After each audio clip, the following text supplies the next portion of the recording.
இந்த மண்ணிலே என் அருமை சகோதரிகள் வாகனம் ஓட்டுகிறார்கள், விமானம் ஓட்டுகிறார்கள், காவல்துறையிலே பணி செய்கிறார்கள், ராணுவத்திலே பணி செய்கிறார்கள், கல்லூரி விரிவுரையாளராக இருக்கிறார்கள், இந்த நாட்டில் அமைச்சர்களாக இருக்கிறார்கள், பெரும் பெரும் பதவியில் இருக்கிறார்கள்.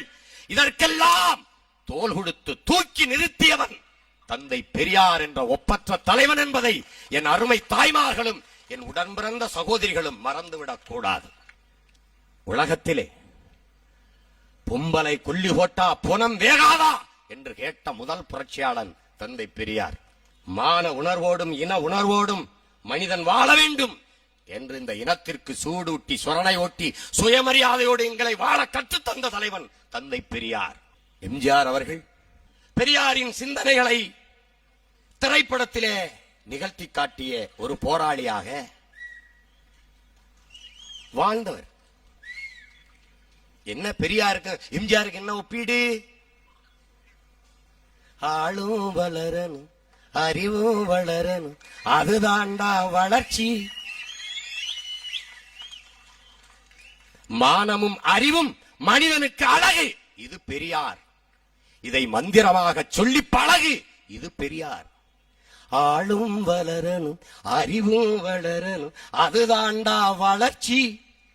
உன்னை ஆசையோடு ஈன்றவளுக்கு அதுவே நீ தரும் மகிழ்ச்சி. நாளும் ஒவ்வொரு பாடம் கூறும் காலம் தரும் பயிற்சி. உன்னரம்போடுதாம் பின்னி வளரணும் தன்மான உணர்ச்சி. பெரியாரின் சிந்தனைகளை பாடலாக செலுத்தியவன் எம்ஜிஆர். எனது அருமை தம்பிமார்களே, என் பெருமைக்குரிய பெற்றோர்களே,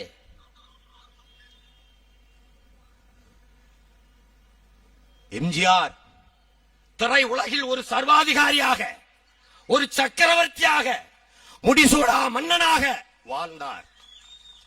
அவர் நினைத்திருந்தால் எஜமா காலடி மண்ணெடுத்து நெத்தியில பொட்டு வைப்போம் பாட சொல்லிருக்கலாம், பாட சொல்லிருக்கலாம். அவர் பாட சொல்லல. கொள்கை சிங்கம் ஐயா SSR இருந்தார்கள் திரை உலகத்திலே. பெரியாரின் பாசறையிலே வளர்ந்த பெருமகன் எங்கள் மதிப்பிற்குரிய ஐயா நடிகர் திலகம் அவர்கள் திரை உலகத்திலே இருந்தார்கள். காதல் இளவரசன், காதல் மன்னன் என்று போட்டப்பட்ட ஐயா ஜெமினி கணேசன் அவர்கள் திரை உலகிலே இருந்தார்கள். இவர்கள் படங்களுக்கெல்லாம் மக்கள் கவிஞன் என்று இந்த மக்களால் பெரிதும் போற்றப்படுகிற பட்டுக்கோட்டை கல்யாண சுந்தரம் அவர்கள் பாடல்கள் எழுதியிருக்கிறார்கள். ஆனால் காதலிலே தோல்வியுற்றான் காலையொருவன் என்று எழுதியவன் தான் திட்டம் போட்டு திருடுற கூட்டம் திருடி கொண்டே இருக்குது. அதை சட்டம் போட்டு தடுக்கிற கூட்டம் தடுத்து கொண்டே இருக்குது. திருடராய் பார்த்து திருந்தாவிட்டால் திருட்டை ஒழிக்க முடியாது. இதுல என்ன கொடுமைன்னா, சட்டம் போட்டு தடுக்கிற கூட்டமே திட்டம் போட்டு திருடுது. அதான் இங்க பிரச்சனை. திருடராய் பார்த்து திருந்தாவிட்டால் திருட்டை ஒழிக்க முடியாது. எனது அன்பு உறவுகளே, திருடர்கள் திருடராய் பார்த்து திருந்துவதாக தெரியவில்லை.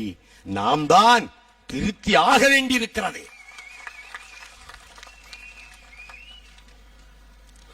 எண்ணற்ற புகழ்பெற்ற நடிகர்களுக்கு பாடல்களை எழுதிய எங்கள் பட்டுக்கோட்டை, எங்கள் மக்கள் கவிஞன்.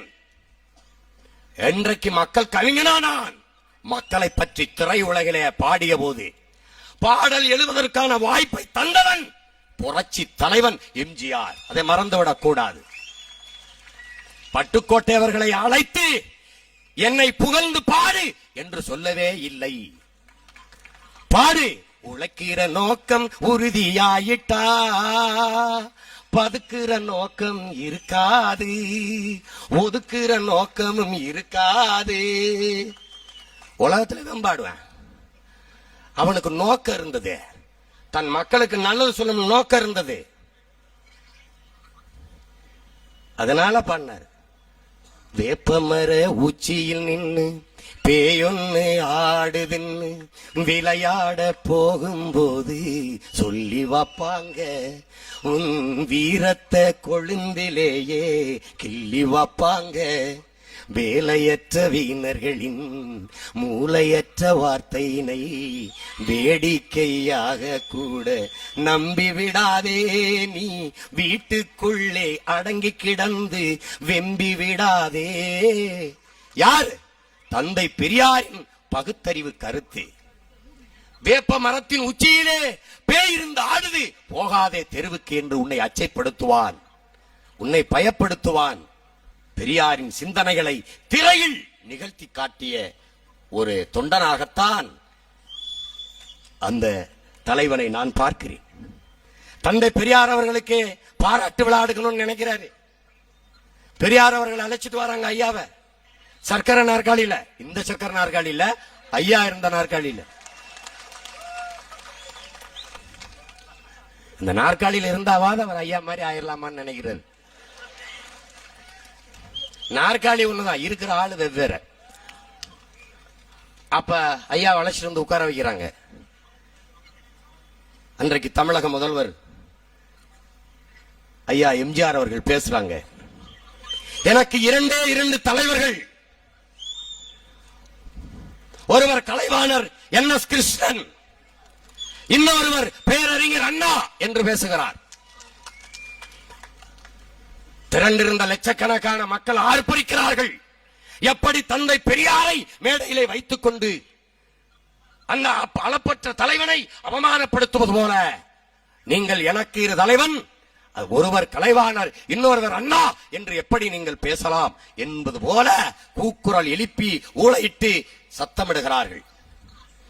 அமைதியாக நின்ற அவர் சொல்லுகிறார், எனக்கு மறுபடியும் சொல்லுகிறார், எனக்கு இரண்டு தலைவர்கள், ஒருவர் கலைவாணர் NS கிருஷ்ணன், இன்னொருவர் பேரறிஞர் அண்ணா.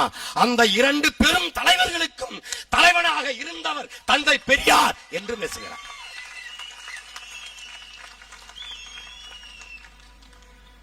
எந்த கூட்டம் கத்தி கூச்சலிட்டதோ அந்த கூட்டம் அதிர அதிர கரவொலி எழுப்பி மகிழ்ந்தது.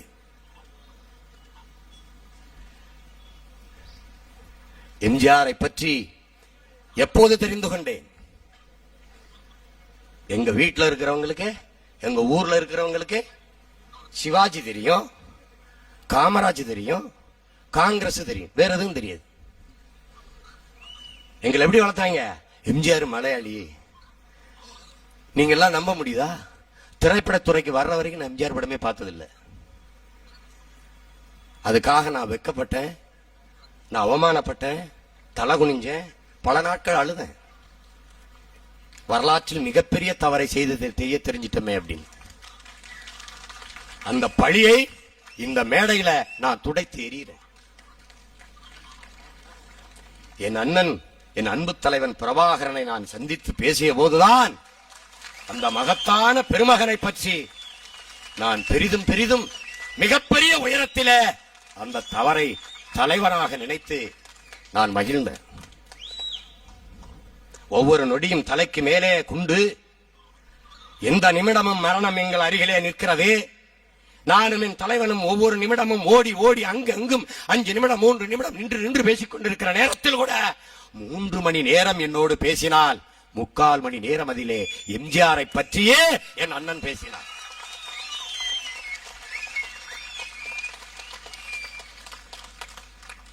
என்னிடத்திலே சொன்னார், எம்ஜிஆர் என்னை நம்பினார், நான் அவருக்கு விசுவாசமாக இருந்தேன், நான் உண்மையாக இருந்தேன்.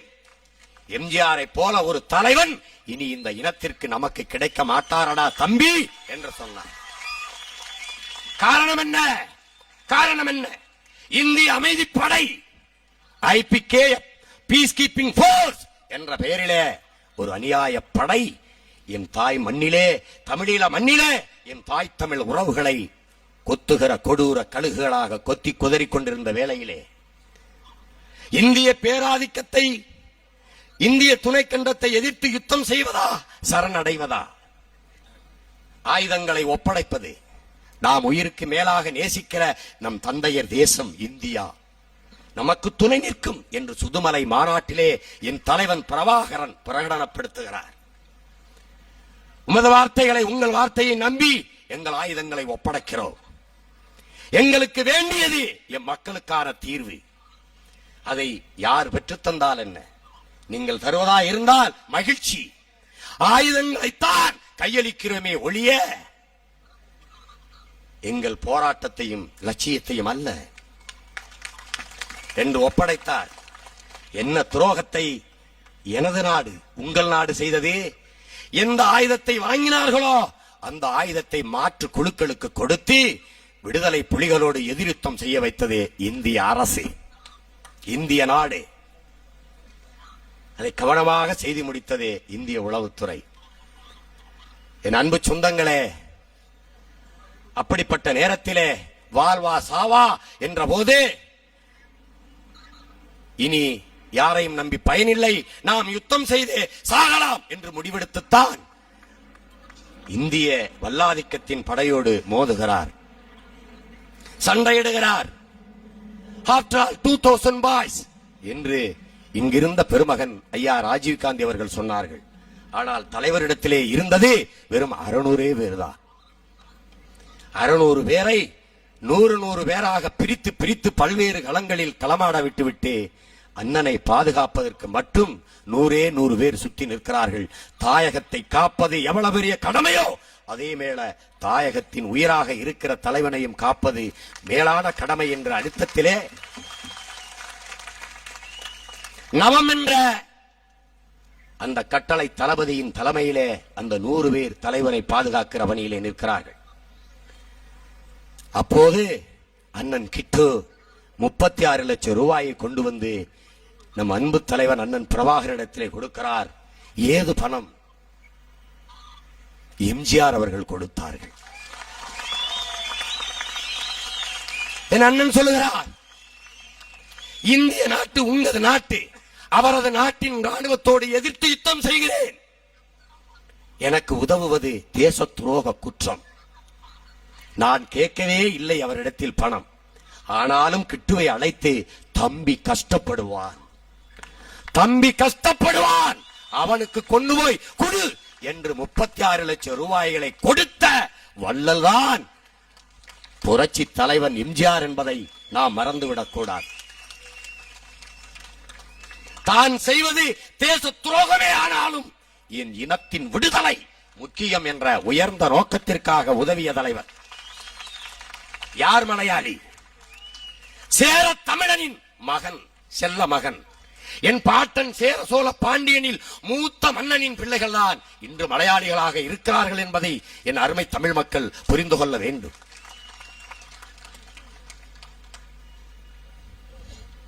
சிதம்பரம் தமிழரா இருந்துட்டாருங்கிறதுக்காக அவரை தமிழராக ஏற்க முடியாது. எம்ஜிஆர் கேரள மண்ணிலே மலையாளியாக பிறந்துட்டார் என்பதற்காக அவரை மலையாளியாக பார்க்க முடியாது.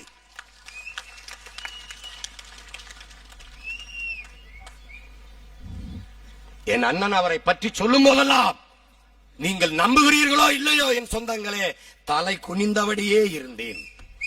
அவமானத்தில் உக்கி உக்கி செத்தேன்.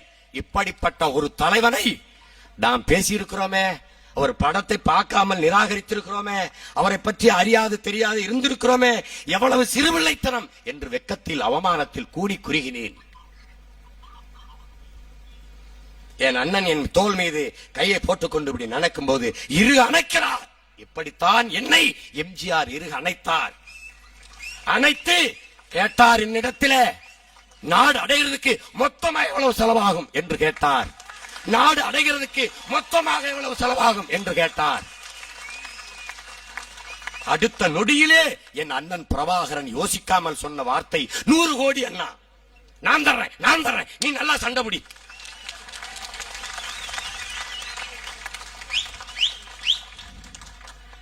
இப்படி சொன்ன தலைவனை தலைவன் என்று சொல்லாமல் வேற எவனை சொல்வது? எவனை சொல்வது?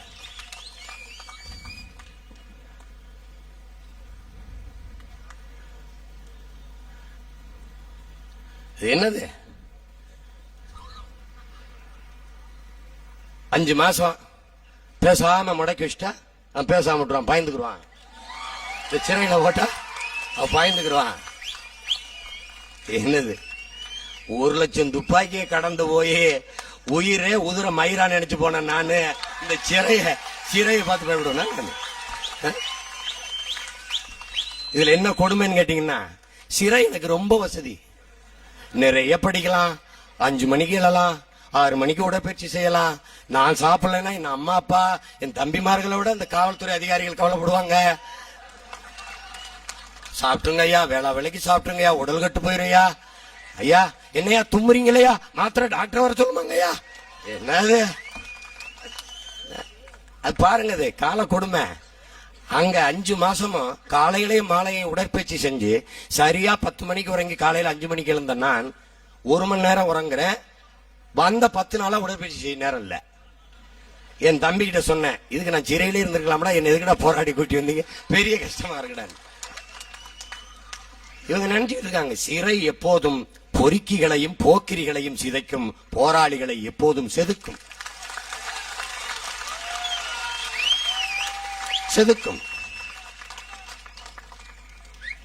சிறைக்கே நாங்க பயந்துட்டா அப்புறம் எப்படி? நான் வேலையாட்டா சொல்றது இல்ல, வேடிக்கா சொல்றது இல்ல, உண்மையிலே சொல்றேன். ஜெயில் கட்டுனதே நமக்காகத்தான்.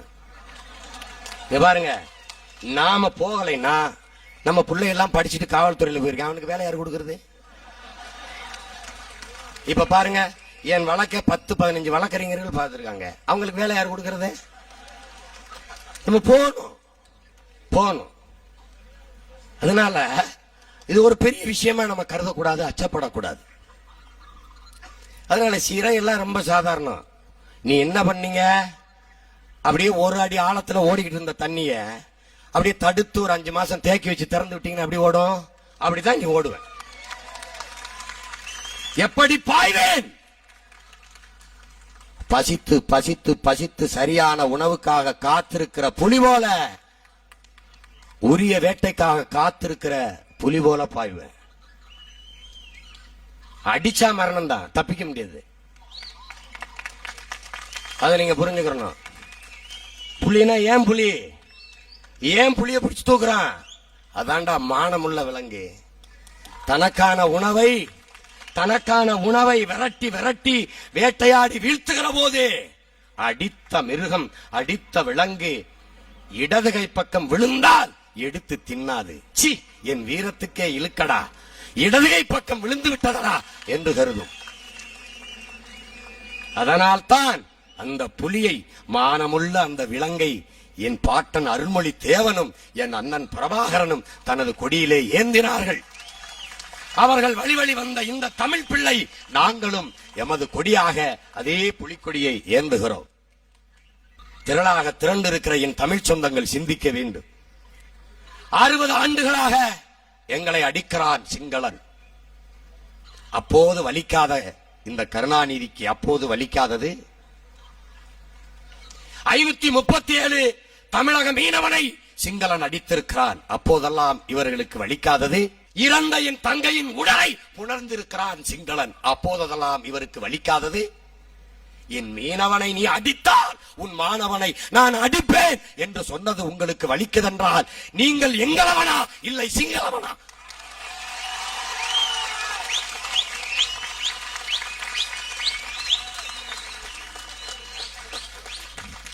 அருமை சகோதரர் ராகுல் காந்தி சொல்கிறாரே, எதற்காக ராஜபக்சே அழைத்தீர்கள் என்று. நான் அழைக்கவில்லை என்று மலுப்பலாக பதில் சொல்லி தப்பி போக முடியுமா? சத்தவன் 1,50,000 பேருக்கு மேலான உறவுகள் மலையாளிகளாகவோ கன்னடர்களாகவோ தெலுங்கர்களாகவோ மராட்டியர்களாகவோ இருந்திருந்தால் அந்த மாநிலம் இந்த தேசத்துக்குள் இருந்திருக்குமா? யோசித்து பாருங்கள். எங்களையா வன்முறையாளர்கள்? நாங்களா இந்த தேசத்தின் இறையாண்மைக்கு எதிரானவர்கள்? மன்னித்துக் கொள்ளுங்கள், நாங்கள் இழிச்சவாயர்கள், ஈனப்பிறவிகள்.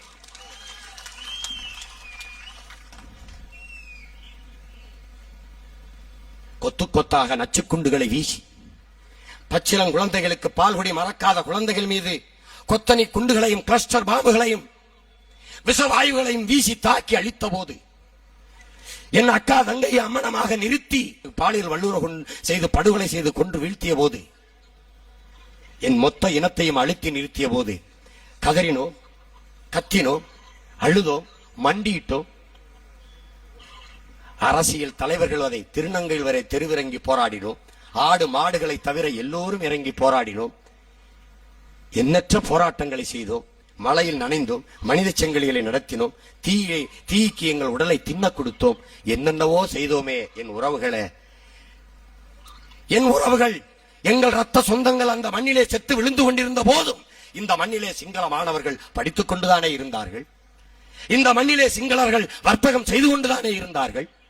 இந்த மண்ணிலே புத்தபிக்குகள் தங்கள் புத்தக ஆலயங்களுக்கு வந்து வழிபட்டு திரும்பித்தானே சென்றார்கள்.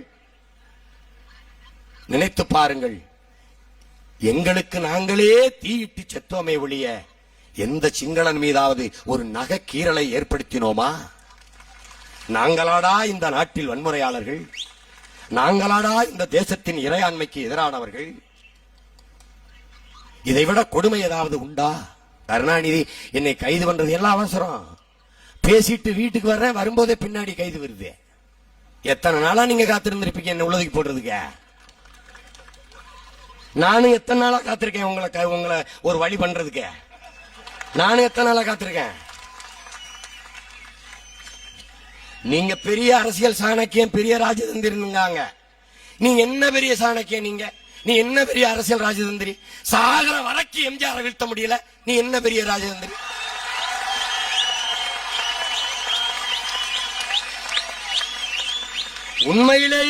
உண்மையிலேயே நீங்க சரியான ராஜதந்திரி, அரசியல் சாணக்கியனாக இருந்திருந்தால் 10 ஆண்டுகள் இந்த நாட்டில் ஜெயலலிதா முதலமைச்சரானது எப்படி? ஒரு லட்சக்கணக்கான கேள்விகளை என் மக்கள் மன்றத்திலே எழுப்புகிற ஒரு சின்ன பயல் உங்க பேச்சை இதே மாதிரி முன்வரிசையில் உட்கார்ந்து கேட்ட ஒரு சிறுவன் பதில் உண்டா? தமிழர்களே, என்னை கடலில் தூக்கி போட்டாலும் கட்டு மரமாக இருப்பேன், கவிழ்ந்து விட மாட்டேன். என்ன செய்வீங்க? எங்களை கவிழ்த்து விடுவீர்கள். என்னது இது? அதான் நான் சொன்னேன் இந்த காங்கிரஸ்காரங்க கிட்ட, ஐயா தயவு செய்து அவரை விட்டு வெளியில போயிடாதியே, திமுக கூட்டணியை விட்டு எங்கேயும் போயிடாதியே. கலைஞர் கருணாநிதியை போல உங்களுக்கு விசுவாசமான அடிமை உங்க கட்சிக்குள்ளே கிடையாது.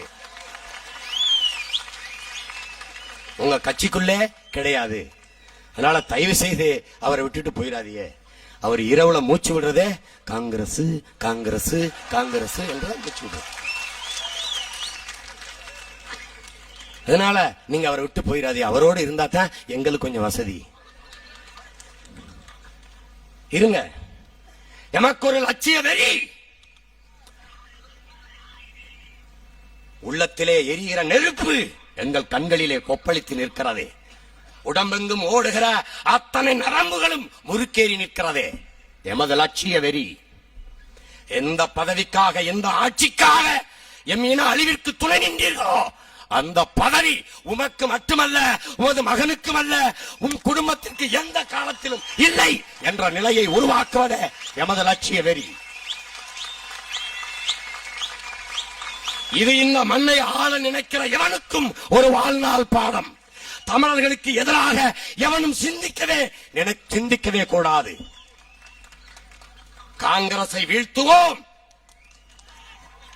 5 பெரியாரின் 5 முக்கியமான கொள்கைகளில் ஒன்று காங்கிரஸை வீழ்த்துவது. பெரியாரின் நினைவு தினத்திலே அந்த ஒப்பற்ற பெருந்தலைவன் அவன் பேர பிள்ளைகளுக்கு தந்த லட்சிய ஜோதியிலே ஒன்று, அந்த நெருப்பை எடுத்து எம் இனத்தின் எதிரி காங்கிரஸை கொளுத்துவதுதான் எமது உயர்ந்த லட்சியம். உங்கள் முன்னால் நிற்கிற தமிழ் பிள்ளை சீமானுக்கு மட்டும்தான் அந்த கடமை. தமிழச்சி மாறிலே பால் குடித்த ஒவ்வொரு தமிழ் பிள்ளைக்கும், இந்த மண்ணிலே வீர தமிழ் மகனாக பிறந்த ஒவ்வொருவனுக்கும் வாழ்நாள் லட்சியம் காங்கிரஸ் என்ற கட்சி இருந்த இடம் தடம் தெரியாமல் அளிப்பதுதான் என்பதை நீங்கள் புரிந்து கொள்ள வேண்டும்.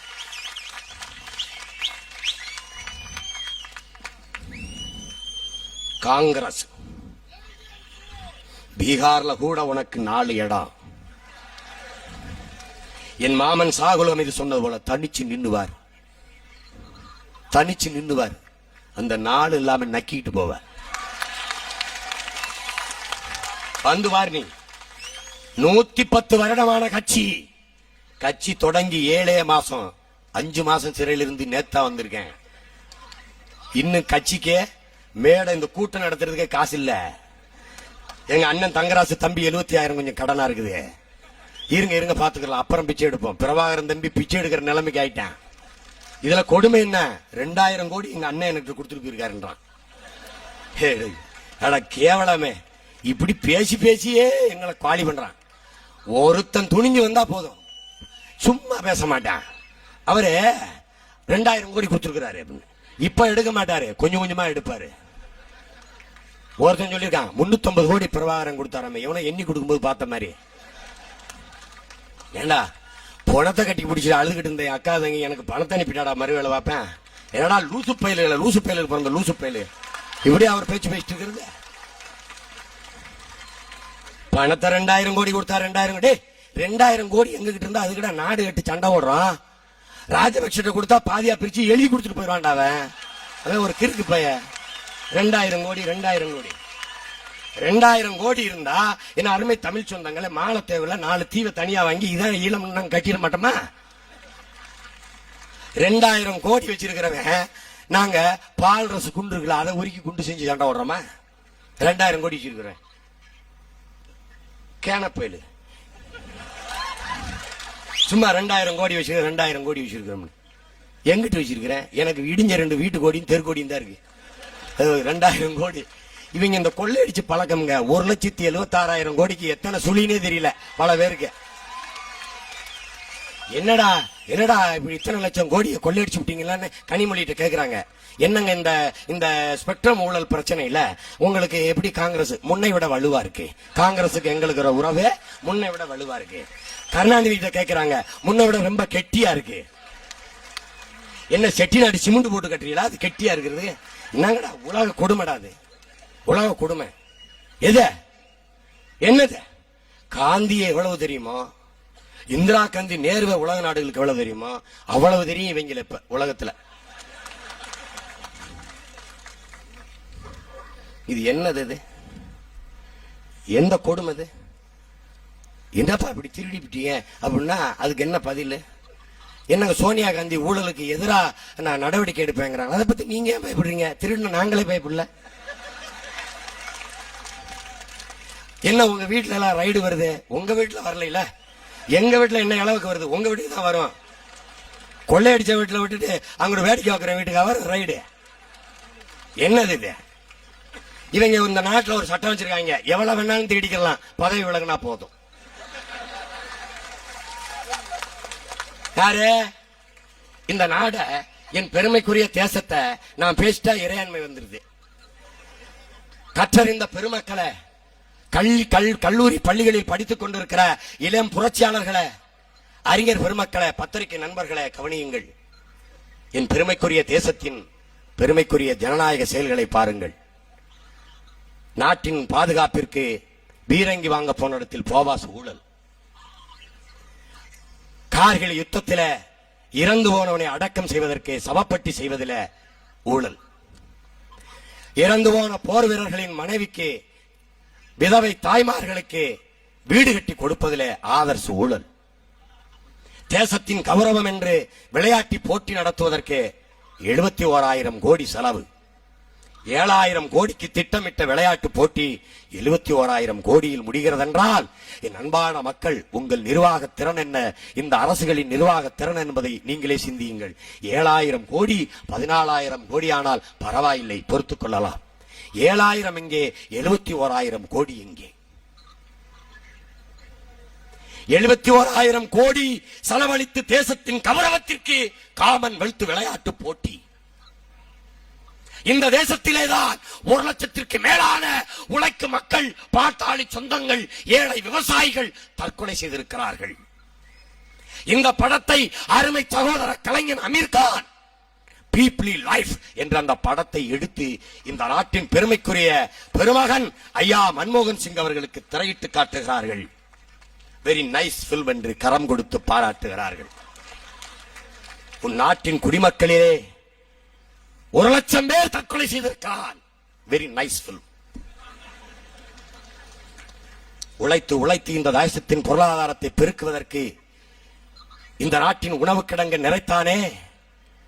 பல்லாயிரம் கோடி டன் அளவுள்ள நெற்கள் பூசரம்பூத்து மக்கி மண்ணாகிறது, எலிகளுக்கு உணவாகிறது. ஏழை மக்கள் பசியோடு இருக்கிற போது அந்த நெல்லை வீணாக்காதீர்கள், பசித்த வயிறோடு இருக்கிற அந்த உழைக்கும் மக்களுக்கு அள்ளி கொடுங்கள் என்று உச்சநீதிமன்றம் வலியுறுத்துகிற போது தரவே முடியாது என்று இந்த நாடு சொன்னது. என் அன்பான மக்களே, ஆழ சிந்தியுங்கள்.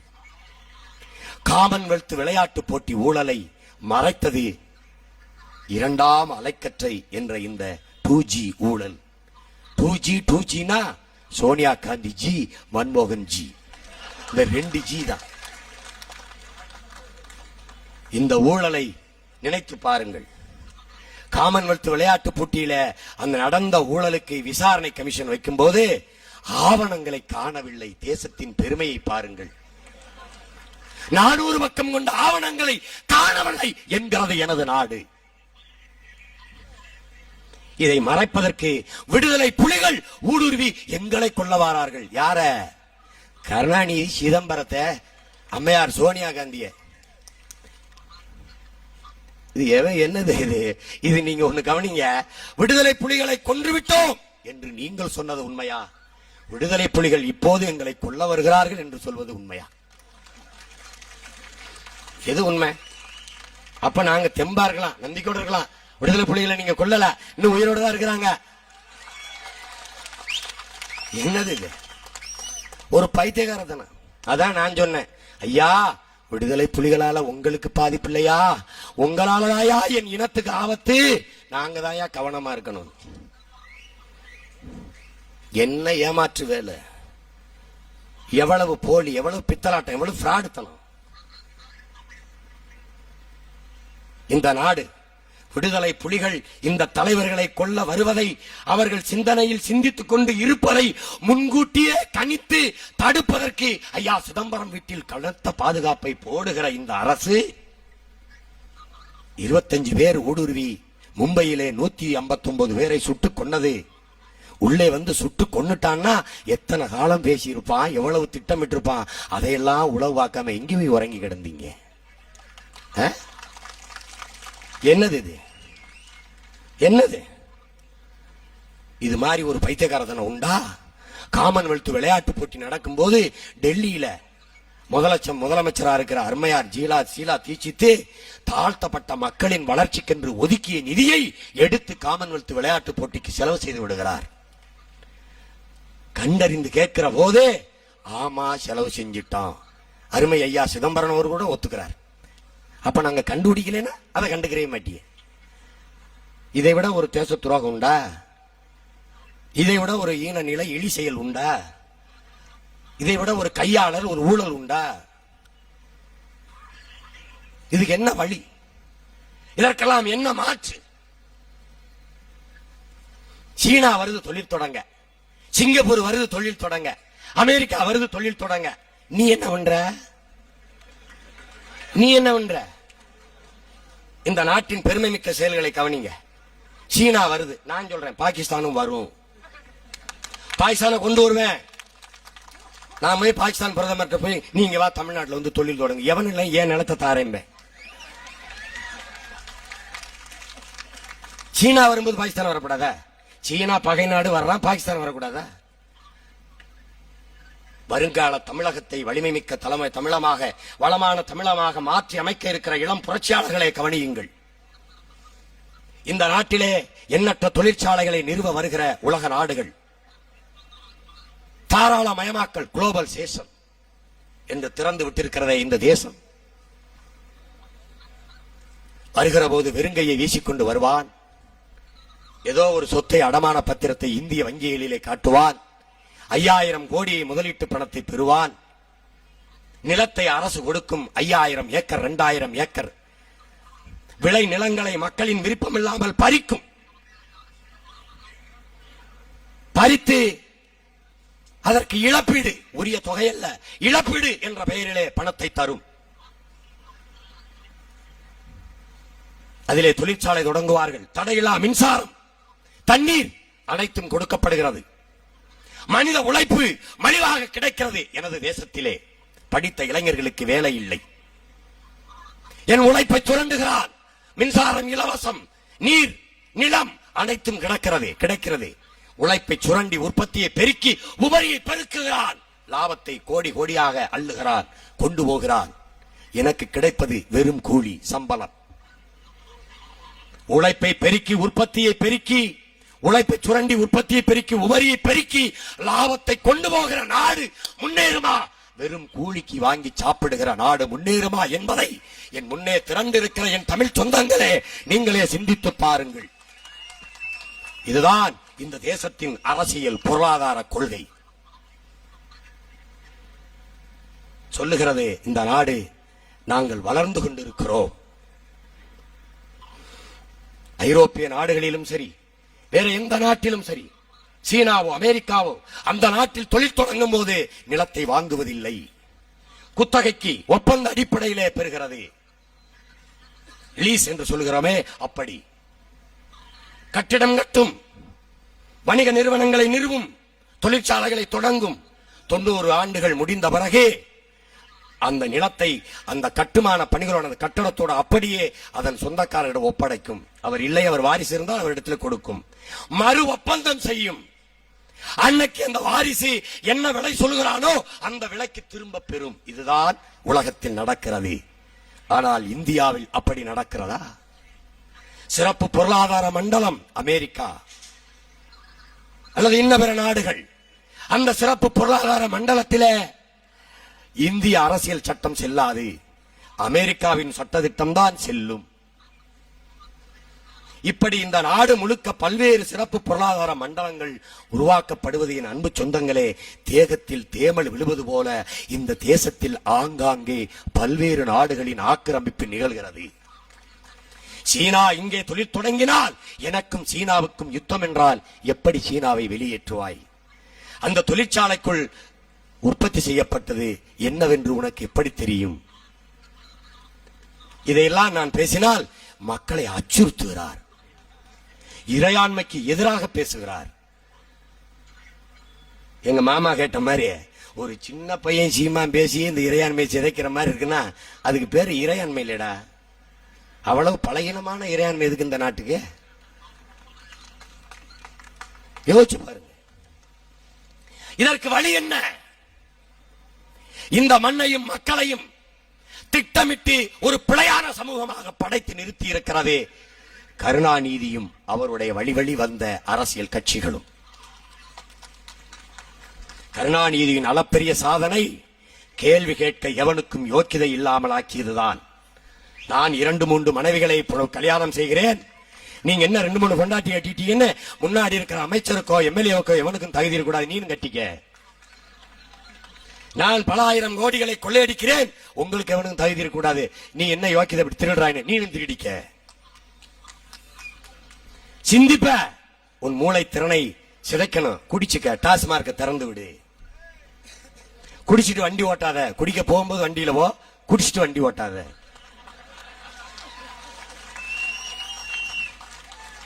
என்னது இது நாடு? இது ஏதாவது கேளுங்க. என்னங்க மின் கட்டணத்தை உயர்த்திட்டீங்க, ஆந்திராவில் இதை விட அதிகம். என்னங்க பேருந்து கட்டணத்தை ஏற்றிட்டீங்க, ஒரிசாவில் இதை விட அதிகம். என்னங்க சாலை சரியில்ல, பீகார்ல சாலையே இல்ல. இது ஏதாவது ஒரு பேச்சாது? நினைச்சு பாருங்க. இதையெல்லாம் சரி செய்வதற்கு இன்னும் ஒரு அரசியல் கட்சி சரி வராது. பிறகு எது? ஒரு மாற்று அரசியல் புரட்சியாலேயே இந்த மண்ணை புரட்டி போட முடியும். நாங்கள் எல்லோரும் ஒரு கட்சி அதில் இணையவில்லை. நாங்கள் எல்லோரும் இணைந்து ஒரு கட்சியை உருவாக்குகிறோம். பெருமை மிக்க தமிழர் என்கிற தேசிய இனத்தின் விடுதலைக்காக தமிழர்களாக பிறந்த ஒவ்வொருவனும் தான் பிறந்த இந்த இனத்திற்காக செய்ய வேண்டிய வரலாற்று கடமையை நிகழ்த்துவதற்காக நாங்கள் எல்லாம் இணைந்து எமக்கான அரசியலை வென்றெடுப்பதற்காக ஒரு அரசியல் கட்டமைப்பை உருவாக்குகிறோம். நாங்கள் கருணாநிதியை வீழ்த்தி ஜெயலலிதாவை முதலமைச்சர் ஆக்குவதற்கோ, ஜெயலலிதாவை வீழ்த்தி கருணாநிதியை முதலமைச்சர் ஆக்குவதற்கோ ஆட்சி மாற்றத்திற்கு போராடுகிற அரசியல்வாதிகள் அல்ல. நாங்கள் அடிப்படை மாற்றத்திற்கு, அரசியல் மாற்றத்திற்கு போராடுகிற புரட்சியவாதிகள் என்பதை என் அருமை தமிழ் சொந்தங்கள் அறிந்து கொள்ள வேண்டும். தந்தை பெரியார், புரட்சி தலைவர் எம்ஜிஆர் அவர்கள் இருவரும் தலைவர்களுக்கு வீர வணக்கம் செலுத்துகிற இந்த நிகழ்வில் நின்று சொல்கிறேன், நாங்கள் சீர்திருத்தவாதிகள் அல்ல, நாங்கள் புரட்சியவாதிகள். உன்னதமான உயர்ந்த இலக்கை சுமக்கிற லட்சியவாதிகள். சீர்திருத்தவாதி கட்டிய கட்டடத்திற்கு வெள்ளையடிப்பவன், உடைந்து சிதலமான செங்கலை பழுதுவாப்பவன், ஜன்னல் கட்டைகளுக்கு கரையான் அடிக்காமல் மருந்து தெளிப்பவன். நாங்கள் அப்படி அல்ல, கட்டிடத்தை இடித்துவிட்டு மறுகட்டடம் கட்ட வந்த புரட்சியாளர்கள். அதுதான் எங்களது நோக்கம். என் அருமை தமிழ் சொந்தங்களே, ஒரு தேசிய இன விடுதலை என்பது தெருவிலே உடைக்கிற தேங்காய் அல்ல, கடினமான பணி. உன்னதமான உயர்ந்த நோக்கத்திற்கு களமாடுகிற உங்கள் பிள்ளைகளை வாழ்த்தி நில்லுங்கள்.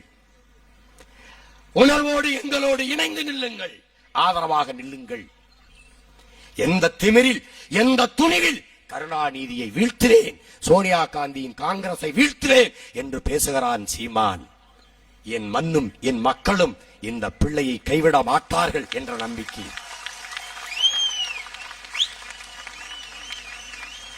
உறுதியான நம்பிக்கையில், எந்த உரிமையில் என் மக்களிடத்திலே கேட்கிறேன், இந்த மண்ணுக்கும் மக்களுக்குமாக சாவேன் என்ற துணிவில் கேட்கிறேன். என் இனத்தின் விடுதலைக்காக 2 விசக்குப்பிகளை கழுத்திலே கட்டி களமாடிய ஒப்பற்ற தலைவன் பிரபாகரனின் அன்பு தம்பி என்கிற உரிமையிலே கேட்கிறேன். எம்ஜிஆரை புரட்சி தலைவன் என்று சீமான் சொல்லலாமா?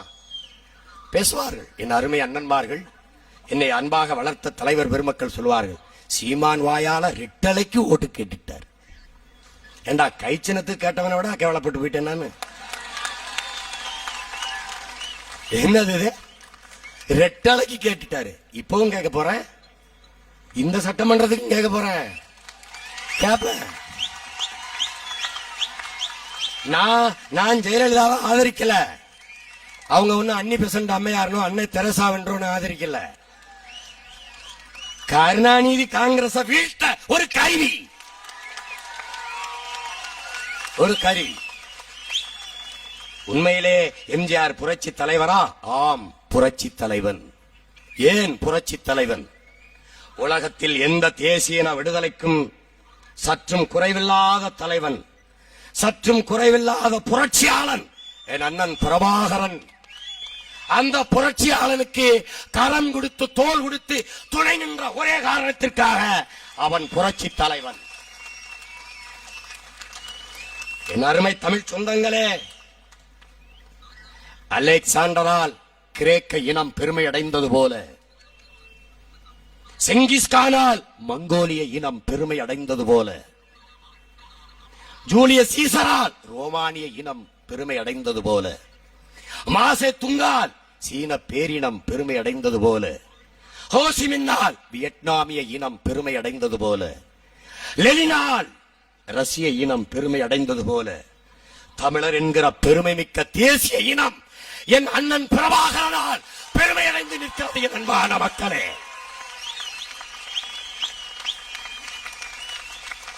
அந்த பெருமை மிக்க புரட்சியாளனுக்கு துணை நின்ற ஒரே காரணத்திற்காக எம்ஜிஆர் புரட்சி தலைவன் என்பதை நான் பகிரங்கமாக பிரகடனப்படுத்துகிறேன்.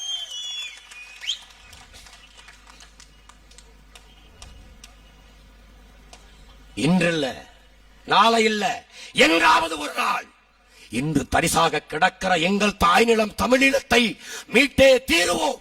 அன்று தமிழர் இன விடுதலை வரலாற்றிலே எழுதப்படுகிற தமிழரின் வரலாற்று பக்கங்களிலே பல பக்கங்களை நிறைத்து நிற்கிற பெருமை மறைந்த பெருமை மிக்க பெருமகன் ஐயா எம்ஜிஆர் அவர்களுக்கு உண்டு.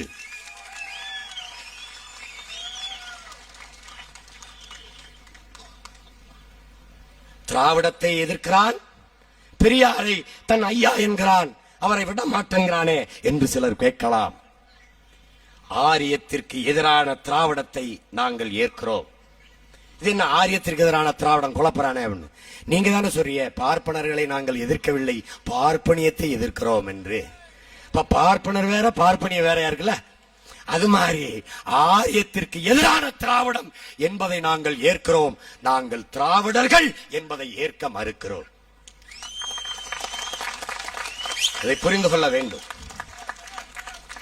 நான் இந்தியன் இல்லை, இந்த மண்ணில் எவனும் இந்தியன் இல்லை. நான் திராவிடன் இல்லை, நான் பிறப்பால் வளர்ப்பால் இறப்பால் தமிழன், இறுதி வரை தமிழன்.